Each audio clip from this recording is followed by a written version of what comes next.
One of the things that all of us have to do in life at some point is to overcome obstacles. And it's how you approach the situations and how you devise strategies and tactics to overcome those obstacles and achieve success that separates people who are really successful from the also-rans in the rest of the community. When I was at school, one of my teachers had a poster on his classroom wall, and it said, "When life gives you lemons, make lemonade." And it took me a while to figure out what the poster was really saying, because, when life gives you lemons, make lemonade. Well, what if you don't like lemonade? But really, the message of the poster was that you need to make the best out of what you've got. You can't always have a smooth situation. Sometimes you might have some lemons. Well, you need to do something about that, and the way to do that is to make lemonade. And every obstacle can be turned into an opportunity. You just have to learn how to approach it differently to most people, and this takes creativity and perseverance. And in fact, some of the most successful people on the planet have had to overcome obstacles that would finish off most people. And often this involves thinking outside the box. Now, according to Wikipedia, thinking outside the box, also known as thinking out of the box or thinking beyond the box, and especially in Australia, thinking outside the square, is a metaphor that means to think differently, unconventionally, or from a new perspective. And this phrase often refers to novel or creative thinking. The term is thought to derive from management consultants in the 1970s and 1980s, challenging their clients to solve the 9 dots puzzle, whose solution requires some lateral thinking.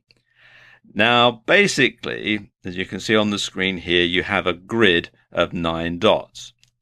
And the goal of the puzzle is to link all 9 dots using 4 straight lines or fewer, without lifting the pen, and without tracing the same line more than once.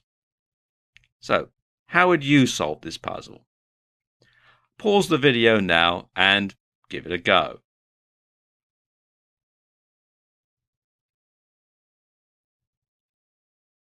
Did you have a try? Well, here's one solution, and you'll notice it involves thinking outside the box. The instructions say you've got to use 4 lines or less. They don't say that you can't go over the edge. Anyway, back to what I was saying earlier about successful people overcoming obstacles. Did you know, for example, that when Thomas Edison's laboratory and factory burned to the ground, he didn't do what most people would do and go, "Oh no, that's it, I'm finished." Instead, he saw the opportunity to rebuild and make it newer and better. And this enabled him to take advantage of new technologies, many of which he'd invented, and go on to make even greater discoveries. Bill Gates' first business went bust, so raising finance for his next venture must have been a real obstacle. You go to the bank manager and ask for a loan, and they want to know what your experience is in business, and you say, "Well, my first company went bankrupt with massive debts," and the bank manager will say, "Thank you very much," and show you out the door.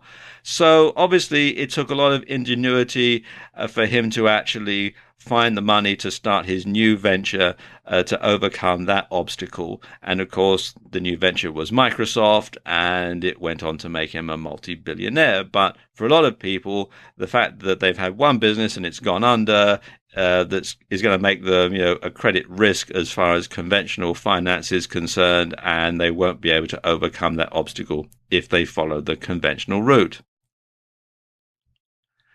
Oprah Winfrey got fired from her first job as a local TV station because the producer thought she was unfit for television, which is hardly a glowing reference, so she had another big obstacle to overcome when she tried to get another job at another TV station.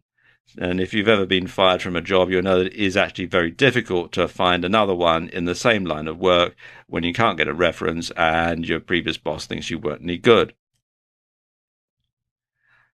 James Dyson got fed up with his vacuum cleaner losing suction when the bag got full, but he went through over 5,000 prototypes before he perfected his bagless vacuum cleaner. Now, I could go on, but I think you get the picture.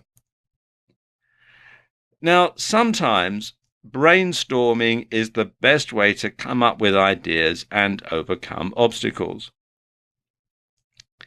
In a brainstorming session, a group of people get together and try to come up with as many ideas as possible.